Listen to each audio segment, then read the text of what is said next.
Ayan. Okay, so refer to the figure below. The north and east coordinates of B for the situation shown are most nearly. So dito sa drawing, meron ng traverse ito eh. So meron ng line AC, tas given yung northing at saka easting no, nung A, tapos kay C. Tapos ang tinatanong, ano yung northing at saka easting ni B? Kumbaga, ano yung coordinates ng B? Okay, and to solve this, maybe, oo nga pala, binigay na rin yung distance ng AB tsaka BC. So to solve this, we will apply yung learning natin sa surveying dun sa bearing, no, yung pag-compute ng latitude departure. I believe that's the easiest way, no? So ganito 'yan. Una sa lahat, don't be confused with the drawing na wag mong i-assume kagad na horizontal 'yan, no? Depende. Depende sa mga compute natin kasi may values na 'to eh. So hindi ito sure na hindi tayo sure na na kumbaga kapag nag-drawing ka ng north, hindi sure yan na 90 degrees ha. Kasi pwedeng mo ma-compute yan eh. Kaya mamaya i-verify muna natin. Okay? So for now, ang gagawin ko is pwede na nating malaman itong length na to. Bakit? Kasi may binigay na coordinates ng A at saka coordinates ng C. Eh di ba if you go back to analytic geometry, basta meron ka ng coordinates, gagamit ka lang ng distance formula, malalaman mo na kagad itong distance AC, di ba? So, ganun mismo yung gagawin natin. So, tawagin na lang siguro natin ito na distance B para hindi mahaba. So, distance B is just equal to square root.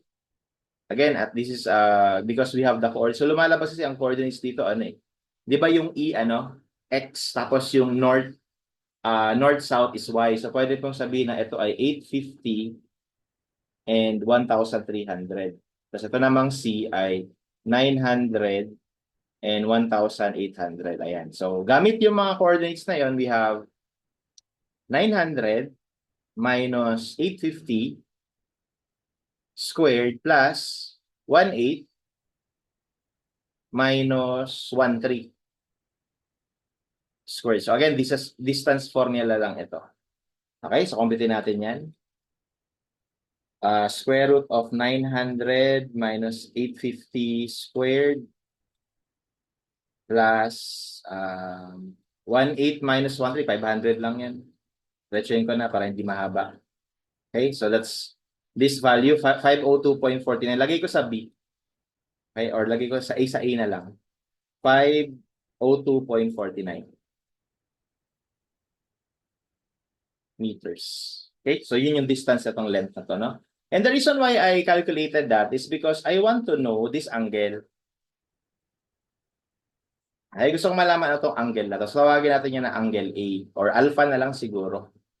Okay, so di ba we can solve this gamit yung triangle using cosine law, no? So by cosine law,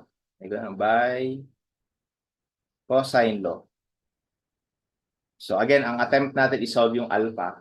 So we will have opposite side 390.512 squared equals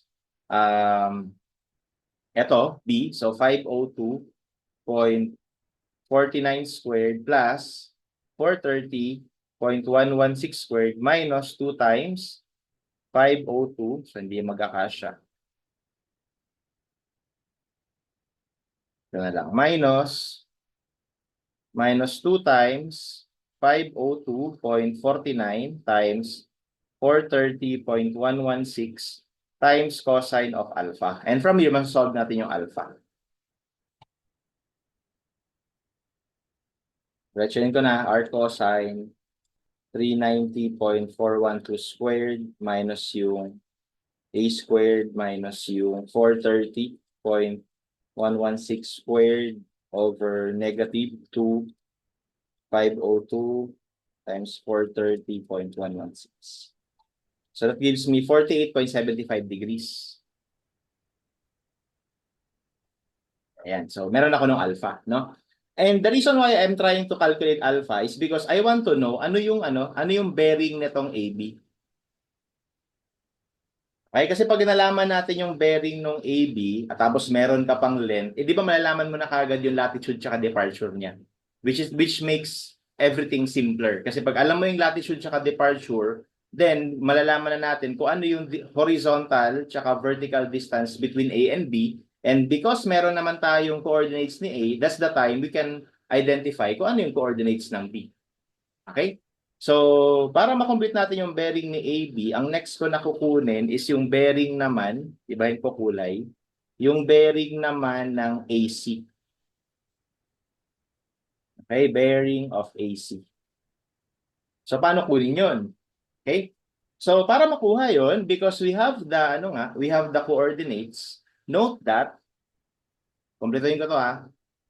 Ayan. Kumpletuhin natin to. Okay? I-redraw ko yan dito para hindi magulo sa original drawing.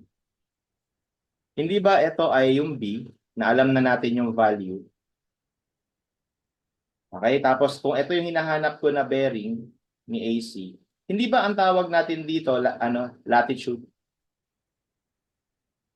ni AC? Ito naman is yung bearing, departure ni AC. Okay? So, ito yung A, ito yung C. Hindi ba, para ma-compute yun, we can make use of the coordinates itself. Kasi kung titingnan mo yung coordinates, di ba, ito yung 1,8, no? Tapos ito ay 1. So, di ba, ang difference itong dalawa is yung haba nito. Okay? So, ang difference nito is kung gaano to kahaba. Tapos, ang difference naman nitong x is di kung gaano to kahaba. So, that's why, actually, dito pa lang, na-compute na natin yun. Ito na mismo yung, departure ni AC. Tapos ito mismo yung latitude ni AC. Na kung saan, kung titignan mo lang, 900 minus 850, edi dapat 50 yan. So, ibig sabihin, yung latitude or yung departure, yung departure ni AC is 50 meters. Tapos, yung latitude ni AC is 1,8 minus 1,3, 500. Okay? Tapos 'di ba may formula tayo ng pag-compute ng tangent ng bearing that involves tangent. Actually hindi siya formula kasi kung titingnan mo lang sa triangle, 'di ba ito yung opposite side, kasi ito yung adjacent side ng angle. O di lumalabas yung tangent nung bearing AC ay equal sa departure over latitude. Okay? And therefore, makukompute natin dito yung bearing ng AC. So, diretsuhin ko na ulit. So, let's store ko muna to sa F na lang. Arctan ng 50 over 500. So, that gives us 5.71 degrees.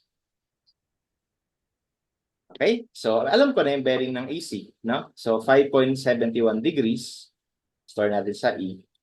Okay, and then the most important thing here the reason why I calculated for bearing AC is ang pinaka-punteriya ko talaga, makompute tong bearing ni AB.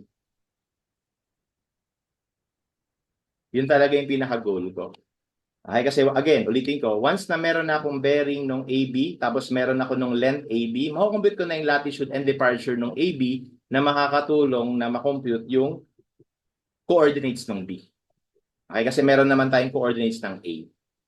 Okay?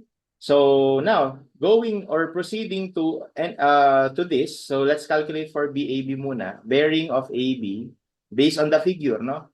May mapapansin ka agad na bearing AC plus yung alpha. Di ba? So that means sa computation ko, ito tsaka to. Okay, lagay natin yan sa B for bearing ng AB. So 54.46. Okay? So, yan ngayon yung bearing ng AB. So, ngayon, kapag in-isolate na natin yung mismong line, and by the way, no, based sa value, na-prove nga natin na hindi siya 90 degrees. So, parang ang totoong drawing niyan, parang lumalabas, parang nakaangat ito. No? Hanggang dito lang, no? Kasi 54 lang eh. So, kumbaga, gawin natin realistic yung drawing. So, ito yung north, ito yung AB. Actually, yung AB, ayan, lang, 5.71 degrees. So, parang halos malapit na malapit siya sa north. Parang ganito siya. Ito yung A, ito yung B. Sorry, ito yung C pala. C. Tapos, yung AB nandito talaga siya. Parang ganito siya. Okay? Kasi ito yung mukhang 54 degrees, di ba? Okay? So ngayon, ganito. Since alam natin na ito ay bearing ng AB, then if once again, kapag nag-drawing tayo ng line dito at line dito, this would represent the latitude and the departure of this line. Departure, latitude.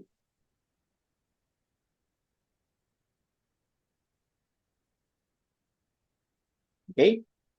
And alam naman natin ang value ng line, natakpan ko na ata, that is 430.116 na ito. 430.116. So ito ay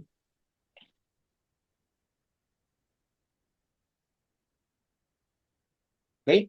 So ngayon, makadefine ulit natin kung ano yung departure tsaka latitude. Di ba ang formula niyan, yung latitude ay palaging yung distance times yung cosine ng bearing. So in this case, latitude ni AB ay equal sa cosine ng bearing ni AB. Okay? Tapos yung departure naman ay equal sa distance times sine of the bearing AB. Okay? Kung makalimutan nyo man itong formulang to, tingnan nyo lang yung triangle. Ayan, no? Di ba ito yung hypotenuse? Tapos, pansinin nyo na yung with respect sa bearing, palaging opposite side si departure. At dahil opposite, adi dapat ang gagamitin mo, sine. Kaya ito sine. Tapos si latitude naman, siya ay adjacent palagi sa bearing, kaya siya ay cosine. Okay? So, ayan, computin na natin. So, that is 430.116 cosine ng bearing na na-compute natin. So, that gives us 250.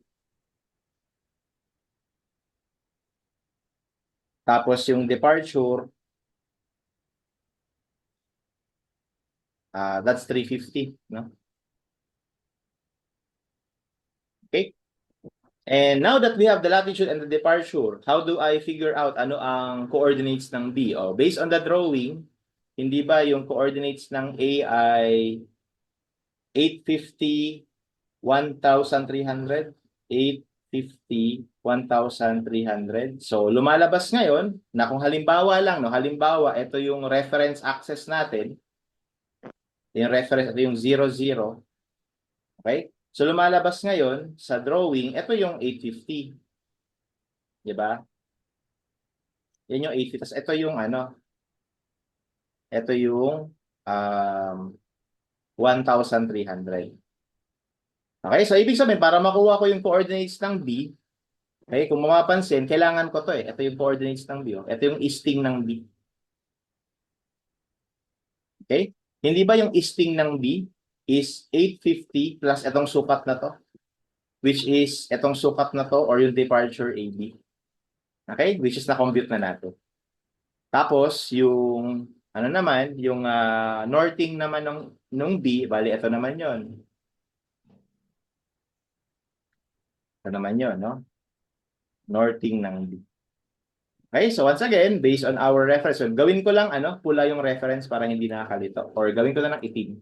So yung reference natin, ito ha. Yan yung 0, 0. Okay? So di ba from the reference, kung ito ay 1,300, tapos ito naman yung latitude ng AB, di ba pag pinag-add mo yun, yun yung northing ng B.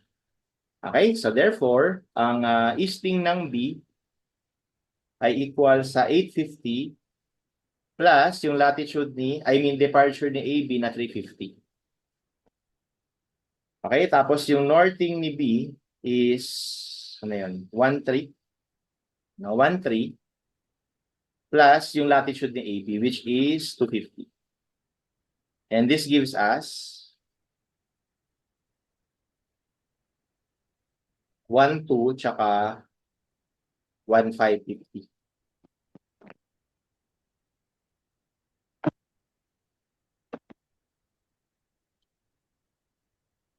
Ayan. Okay? So, yeah, those are our answers. So, in the choices, that is letter D. Okay? Tama ba? No, dito kasi ang question, ay ano, normally kasi ano yan eh,